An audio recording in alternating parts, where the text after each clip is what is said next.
So I hereby declare that Hannah Catherine Spencer is duly elected Member of Parliament for the Gorton and Denton constituency.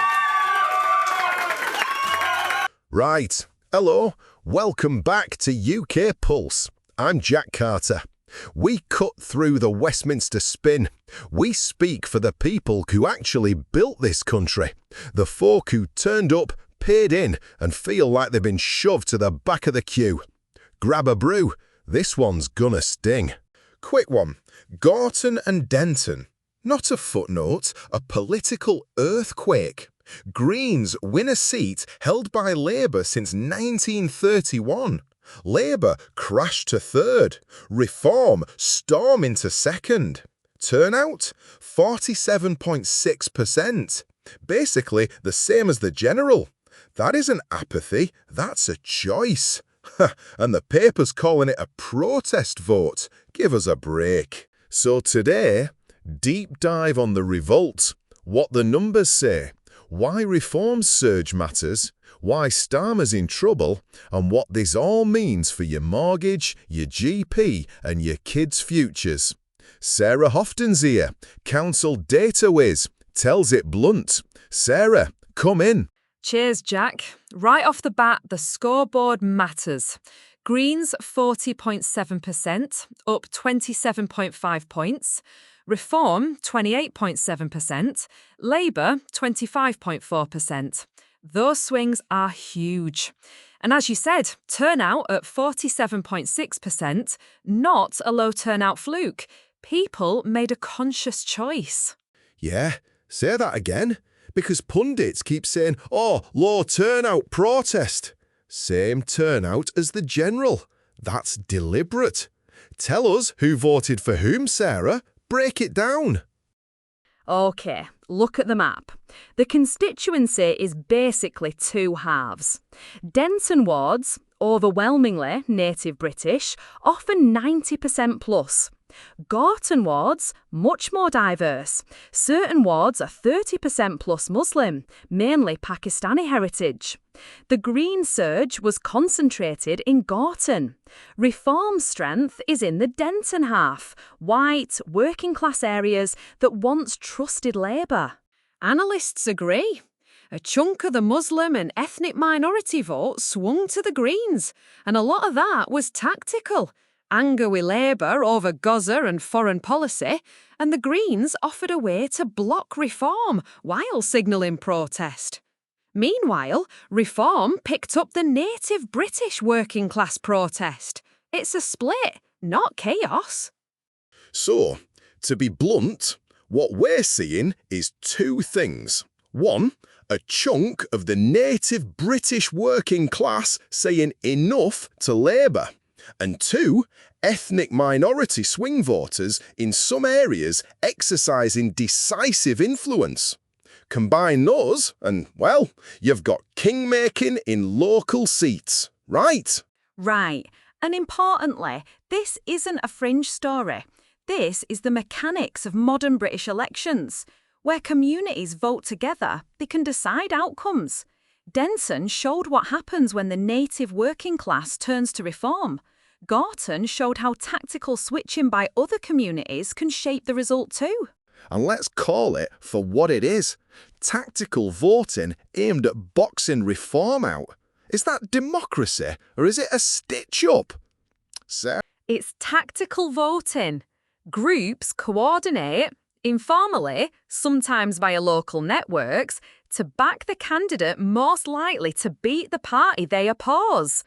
Labour, Lib Dems and Greens effectively pooled against reform in parts of Gorton. It's legal, but it raises a question. Should parties be allowed to gang up to keep a whole set of issues off the table? Exactly. Because reform's talking about border control, jobs for British workers, pushing back on some net zero costs people can't afford. And Westminster, the lot of them, would prefer to hush it. No wonder people are angry. Let me run through the policy contrast quickly. Greens run a campaign promising expanded safe routes, broader benefits access, easier NHS access for newcomers, stronger rent controls and wealth taxes, big redistribution, higher state provisions. In Gorton, that message resonated with some voters who saw Starmer as insufficiently critical over foreign policy and care policy. And look, I get compassion, but when you expand routes, keep big benefits open, accept more arrivals without fixing housing and GP provision, something's got to give. Housing lists grow, GPs are booked up, wages flatline. That's the reality in towns up and down the north. Exactly. The Greens frame it as compassion. I'd say to listeners, policies have effects. If you offer immigration routes plus generous access to services without matching infrastructure, the pressure lands somewhere, often on people who've lived and worked here for decades. That's not compassion, that's surrender. Right, reform positioning. Sarah, tell our listeners why reform at 28.7% matters more than the headline suggests. Because reform's share came from places where Labour used to be unassailable. In Denton wards, the swing to reform was dramatic. These are working-class people who voted Labour for generations. Now they're saying reform speaks to their daily struggles. Housing queues, NHS waits, job security, and a feeling that their concerns on migration and identity are ignored. Matt Gorton's team have been saying for months, you can't keep pretending the issue isn't there. Reform's message, borders, prioritise British workers, dial back costly net zero measures, resonates with people who feel the pinch. Doesn't make them extremists, makes them voters. And they're not tiny. Look at the national picture. Ipsos puts 52% of Britons seeing Starmer should resign as leader and PM, up 4 points in 3 months. That's not a whisper, that's a roar. Starmer on the brink? People are asking, can a PM humiliated in historic Labour ground limp onto summer? I'm not sure. And the way the left is fragmenting, Greens surging, Labour collapsing in places, and tactical voting amping up. This is messy for them. Also, there's a certain bullying of reform happening, complaints about family voting, electoral commission involvement. Reform say they're being shut out. Whether you like them or not, crowding a party out of the public square feels like dodgy democracy to a lot of people. Is this democracy or a stitch-up? People should decide, not a tactical three-way handshake in a back room. Now, quick national spin. Markets are nervous. The pound hit a 2-month low against the euro. Businesses hate uncertainty. Meanwhile, Westminster obsesses over Ukraine, student loans and ceremonial headline policies, while your kids can't get a GP appointment. And the summer of Holyrood build-up. Labour promising a house-building drive, Greens promising to scrap peak ferry fares. There's a lot of headline chasing. But if you don't tackle migration-driven pressure on housing and public services, those promises smell hollow. It's tax and spend without root and branch reform. Right, let's talk numbers. Economic reality for people listening. There are some bright bits. Inflation down to 3% in January, a small surplus in January, flash PMI at 53.9, pointing to mild growth. But the lived reality is different. Unemployment's 5.2%, the highest since the pandemic. Youth unemployment around 14%. Private sector wage growth slowing while bills stay high. Q4 2025 GDP growth was revised to 0.1%, and the full year 2025 only 1.3%. The OBR is expected to trim growth for 2026 to around 1.1%. That's stagnation, not prosperity. And failed house sales costing England almost £1 billion in a year. That's a clogged market. People who want to move, to upsize, to get a mortgage, they're stuck. Who pays? Working families. Who bears the strain?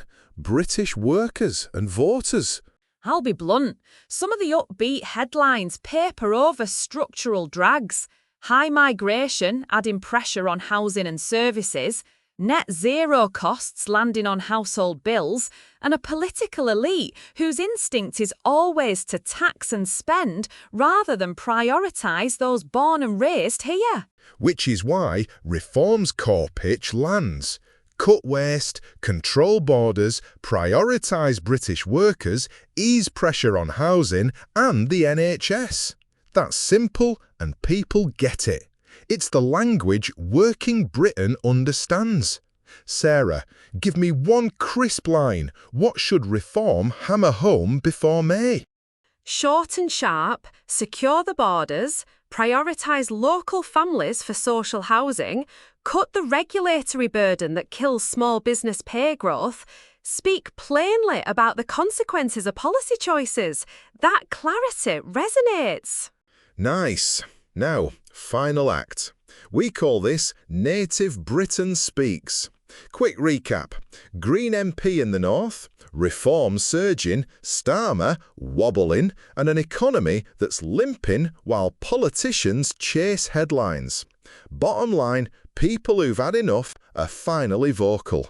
Let me be clear. When I say native British, I mean people born here who've worked, paid taxes, followed the rules, and now find themselves behind the queue for housing, GPs, school places. It's not about hate, it's about fairness. Right, listener pulse time. We want to hear from you. 3 quick questions. 1. Should Starmer resign this weekend? Yes or no? 2. Is tactical voting against reform democratic or a disgrace? 3. What one policy do you want reform to hammer home before the local elections in May? Send us text, send us an X, tell us your story about housing queues, GP wakes, or work struggles you think link back to migration and policy failure. We'll read the best answers next week. And look, if you've had enough of the mainstream spin, share this episode with someone who's thinking there's got to be another voice. Subscribe, leave a review. It helps others find us who feel politically homeless. Final word, and I mean this with anger and hope.